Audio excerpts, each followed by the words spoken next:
कीमती टाइम दिया, ठीक है। और मुझे प्लीज़ बताएं आप कि आपके बारे में मनुष्य किसी भी तरीके से मोक्ष या पापों की क्षमा या उद्धार किस तरीके से, मुक्ति किस तरीके से पा सकता है, आप क्या कहते हैं इस बारे में? जो मोक्ष की जो बात है, मोक्ष जो है वो 4 प्रकार का होता है। मोक्ष ये इसकी गिनती 4 तरीके से की गई है। सायुज्य, सानिध्य, सालोक्य, साप्राप्य, ये 4 प्रकार के मोक्ष होते हैं। पहले तो हम जाने मोक्ष कहते किसे हैं, मोक्ष होता कितने प्रकार का है। तो मोक्ष अपने 4 प्रकार के हुए। ठीक है, हाँ, ठीक है। सायुज्य, सानिध्य, सालोक्य, साप्राप्य। क्या आप मुझे एक सवाल का जवाब दे सकते हैं कि मनुष्य जो पाप करता है उसके पाप करने की क्या वजह है? ये जो मनुष्य ये जो भी पाप करते हैं हम जी, तो इसके पाप करने की ये वजह होती है कि पूर्व जन्म का जो भी हमारे प्रायश्चित रहता है, पूर्व जन्म को जो किया धरा रहता है, आप पूर्व जन्म जो भी किए हैं उसको आप पूर्व जन्म में इस जन्म में जो भी करेंगे उसको कहीं ना कहीं आपको जो उसका भुगतान करना पड़ेगा। भुगतान तो हो गया सजा, हाँ। कि हमें जो करा वो भरा, लेकिन जो वो कर रहा है गलत काम, पाप कर रहा है, वो क्यों कर रहा है? उसके पापी होने का स्वभाव या वजह क्या है, मैं ये पूछना चाहता हूँ। उसके वो पापी होने का स्वभाव आजकल ये है कि इतना प्रदूषण इतना हो गया है। सबसे बड़ा कारण तो ये अपना जो है युग का कुछ प्रभाव है। युग का भी प्रभाव होना चाहिए। कलयुग है और कलयुग का जो है प्रथम चरण में ये हाल है, अभी प्रथम चरण ही चल रहा है, तो कुछ तो युग का भी प्रभाव है। और आजकल के जो वातावरण है, जैसे लोग अपने अपने धर्म पे वो नहीं है, क्षत्रिय का जो कार्य है वो क्षत्रिय नहीं कर रहा है, वैश्य का अपना कार्य नहीं कर रहा है, ब्राह्मण अपने कार्य से वंचित हो गया है, वैश्य का कार्य क्षत्रिय, क्षत्रिय कार्य वैश्य, व्युत्क्रम हो गया है। हाँ, क्रिया विनिमय जिसे कहते हैं, यहाँ पे क्रिया विनिमय हो गई है।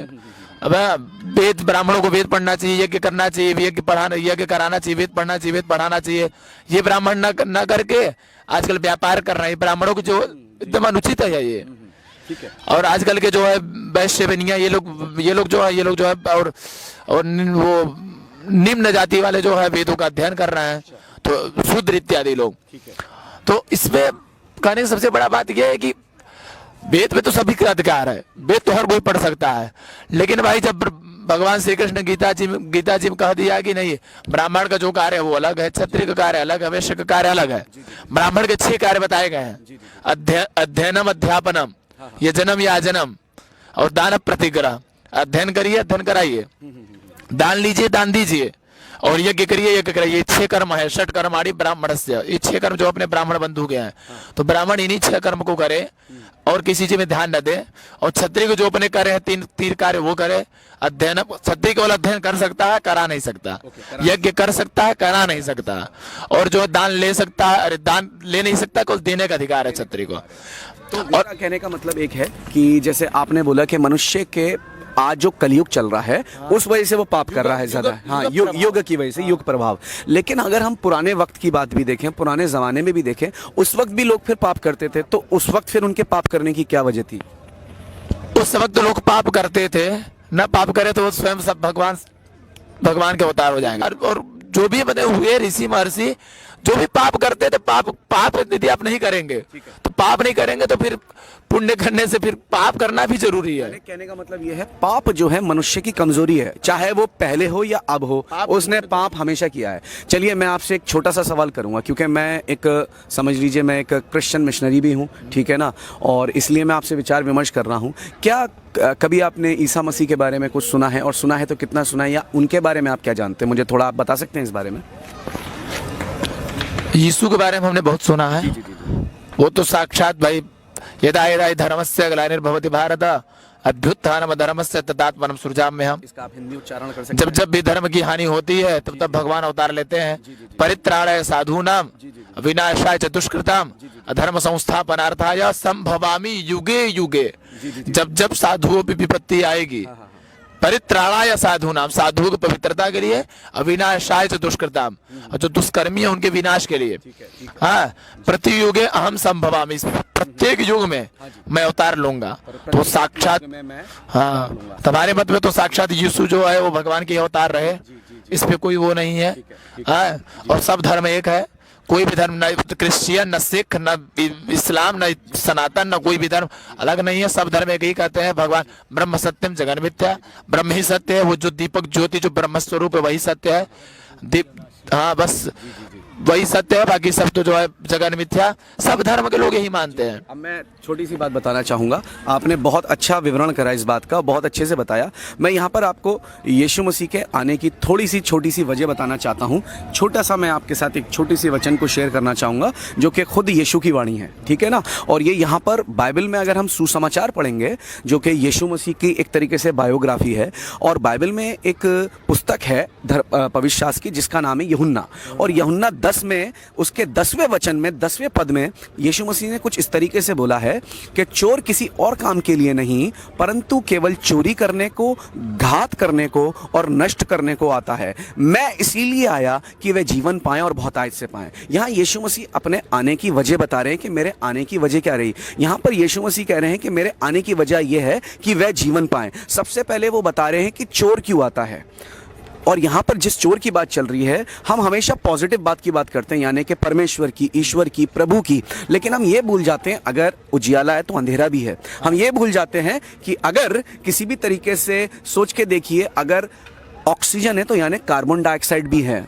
यानी कोई चीज पॉजिटिव है तो उसका विलोम यानी उसकी अपोजिट चीज भी मौजूद है। आप इस बात से ताल्लुक रखें, एकदम है ना। तो इसी तरीके से अगर ईश्वर है, परमेश्वर है, तो इसका मतलब विलन भी है, यानी कि शैतान भी है।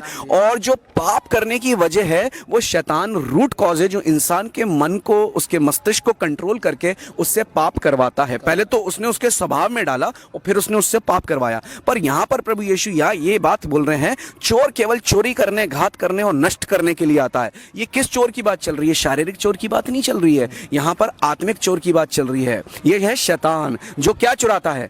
इंसान की शांति, उसकी आत्मिक आशीष है। क्या है?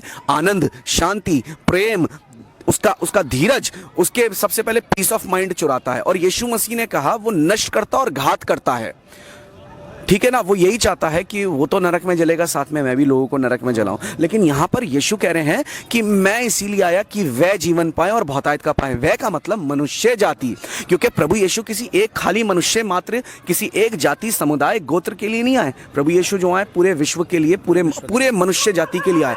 और वो बोल रहे हैं कि मैं इसलिए आया कि क्या पाए? जीवन पाएं। आप जीवन को मैं आपसे चाहूंगा एक डेफिनेशन, एक लाइन में मुझे बताएं, जीवन से आप क्या समझते हैं? जीवन क्या होता है? जीवन यही होता है कि बस परोपकारार्थमिदं शरीरम, अष्टादश पुराणेषु व्यासस्य वचनद्वयम्। अष्टादश जितने भी पुराण है, 18 पुराण, सभी पुराणों का निचोड़ ये निकला कि व्यासस्य वचनद्वयम्। व्यास जी का 2 ही वचन, परोपकार पुण्याय पापाय परपीडनम। पापाय परपीडनम, पापाय पाप यही है, परपीडन, और परोपकार पुण्याय, परोपकार। अच्छा, तो जीवन को आप क्या बोलेंगे एक लाइन में? जीवन को हम कह सकते हैं परमेश्वर की प्राप्ति। Okay, very good, very good, very good, बहुत बढ़िया, बहुत अच्छी बात बोली उन्होंने, बोले परमेश्वर की प्राप्ति। मैं जीवन को थोड़ा डिफाइन करना चाहूंगा। जीवन मेरे हिसाब से है हमारा एटमॉस्फेयर, हमारा क्या, हमारी सराउंडिंग। जैसे कि मछली पानी से घिरी हुई है चारों तरफ, उसके ऊपर नीचे आगे पीछे क्या है, यानी उसका जीवन है वो। और अगर वो उससे आउट होगी तो क्या होगा? समाप्त हो जाएगी। यानी कि जीवन हम लोगों के लिए, मनुष्य के लिए क्या है? हवा।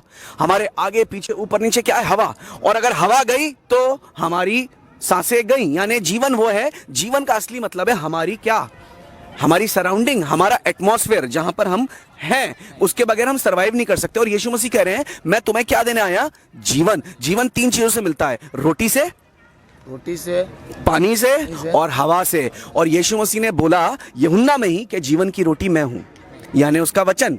जब इस वचन को हम पढ़ते हैं, जीवन का जल मैं हूं, यानी पवित्र आत्मा, परमेश्वर का आत्मा जब हमारी आत्मा को मिलता है, उसका आत्मा, तो हम उस दिन से जीवित होने शुरू हो जाते हैं, है ना। और यहां पर यीशु मसीह देखो, यूहन्ना 3:16 में कितनी प्यारी बात बोलते हैं।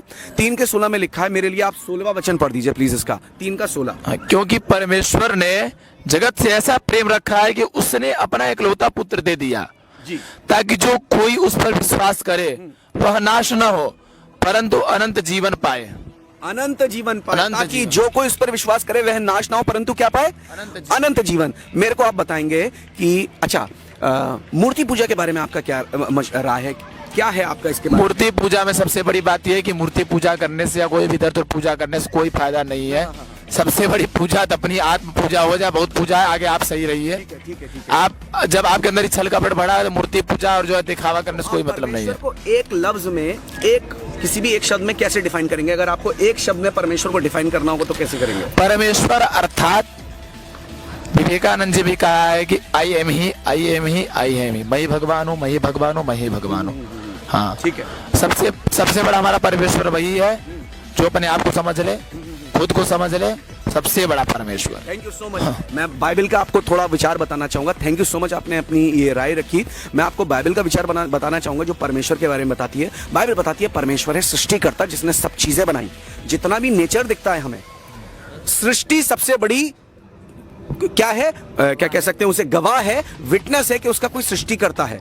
कहने का मतलब यह है, यहाँ पर ये बैग मौजूद है तो इसका मतलब ये अचानक से नहीं आया, इसका किसी ने बनाया है। ये नदी देखते हैं हम, ये पहाड़ देखते हैं, ये पेड़ देखते हैं, जितनी भी नेचुरल चीजें हैं, इसका मतलब कोई बनाने वाला है। यानी परमेश्वर का मतलब अर्थात सृष्टिकर्ता, यानी सृष्टिकर्ता का मतलब वो जो अविनाशी है, जिसका विनाश नहीं हो सकता, जो कैसी आत्मा है, परम आत्मा है, जो सबसे बड़ी आत्मा है। और उसने लिखा है जगत से ऐसा प्रेम रखा। किससे?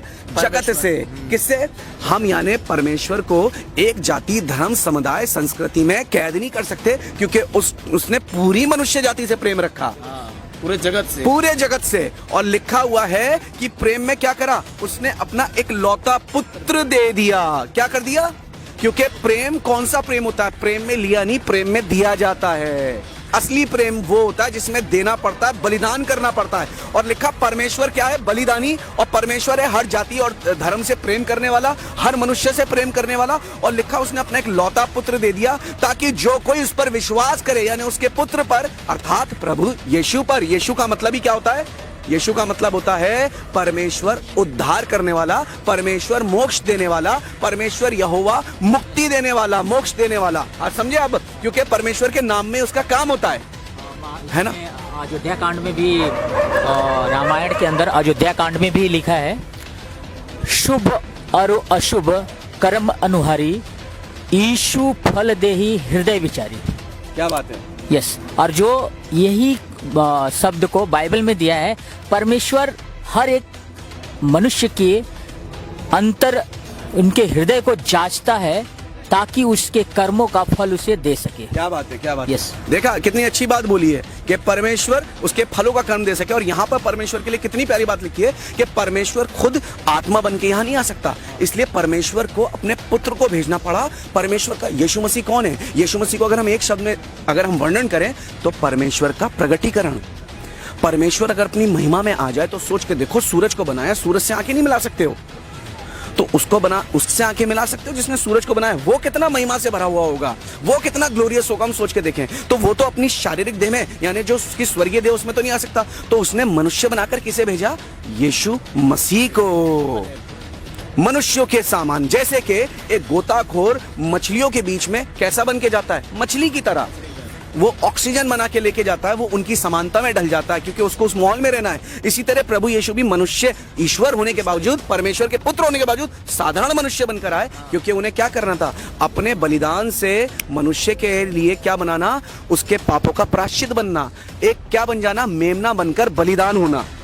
एक निष्कपट निर्दोष मेमने का बलिदान होने के लिए वो आए थे, क्योंकि उनके लिए यही भविष्यवाणी थी कि वो बलिदान होगा तमाम मनुष्य जाति के उद्धार के लिए। और कपट निष्कलंक के मतलब, जैसे भागवत गीता में भी एक जगह लिखा है, हमने पढ़ा है, अर्जुन जी कृष्ण के पास जाते हैं और वो उन्हें कहते हैं, तुम्हें एक ऐसे परमेश्वर के पास जाना होगा जो निष्कलंक और निष्पाप और हर एक पापों का क्षमा करने वाला।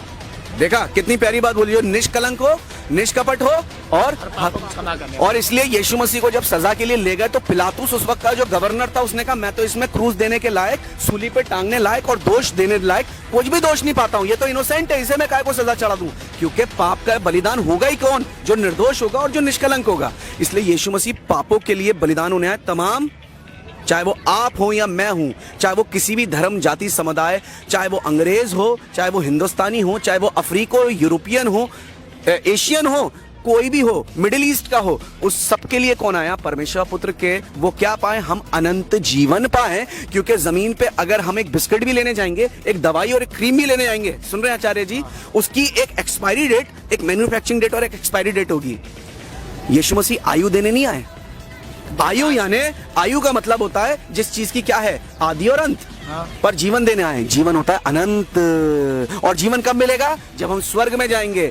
स्वर्ग में कब जाएंगे? जब पापों की क्षमा मिलेगी, क्योंकि पवित्र परमेश्वर के पास पापी मनुष्य बगैर पाप क्षमा करे नहीं पहुंच सकता। इसलिए यीशु मसीह के बलिदान के द्वारा हमें क्या मिली है? पापों की क्षमा। और इस तरह हम आसानी से कहां पहुंच सकते हैं? अपने परमेश्वर के स्वर्गीय स्थान तक। सर ये अयोध्या कांड है, ये देखिए लिखा है अयोध्या कांड में शुभ। हाँ सर बोलिए जरा। शुभ अरु अशुभ कर्म अनुहारी, ईश दे फलो हृदय विचारी। जी, इसका उच्चारण क्या है बताएंगे जरा? शुभ अशुभ, अच्छे बुरे कामों, शुभ शुभ अशुभ कर्म अनुहारी, ईश दे फल हृदय विचारी। तो अच्छे बुरे काम जो भी होते हैं वो जैसा आपका हृदय विचार करेगा उस जैसे सबसे बड़ी बात ये है भैया कि आप जैसा करेंगे आपके साथ वैसा हो जाएगा। जो जस करे सुतासु फल चाखा, आप जैसा करेंगे वैसा आपको फल तत्काल मिल जाएगा। और उसमें आया देवी भागवत में, हिंसरा सुपापे न हिंसिता खला, साधु समत्पे न भयात विमुच्यते। जो पापी लोग होते हैं वो अपने पाप से ही मार दिए जाते हैं। मैं एक बात और बोलूं, इन्होंने बड़ी प्यारी बात बोली, जो पापी लोग होते हैं वो अपने लेकिन बाइबल यहाँ पर एक बात बोलती है, हर मनुष्य क्या होता है? जन्म से पापी होता है। हाँ। और उसके अंदर पाप की क्या होती है? जैसे एक बच्चा भी होता है ना, अगर बच्चा सोच के देखो, उसके सामने चॉकलेट रख दो 2-3 साल के, और उससे कहना बिल्कुल भी क्या मत करना बेटा, चॉकलेट लेना मत, आप चले जाओ कमरे को छोड़कर। वो लेगा चॉकलेट या नहीं लेगा? लेगा जरूर। और आगे पूछो तूने खाई या नहीं खाई, क्या कहेगा? नहीं खाई। यानी स्वभाव से झूठ भी बोलना आ गया और चुराना भी। ये कैसे आ गया? यानी बच्चे के अंदर क्या है? छल कपट है।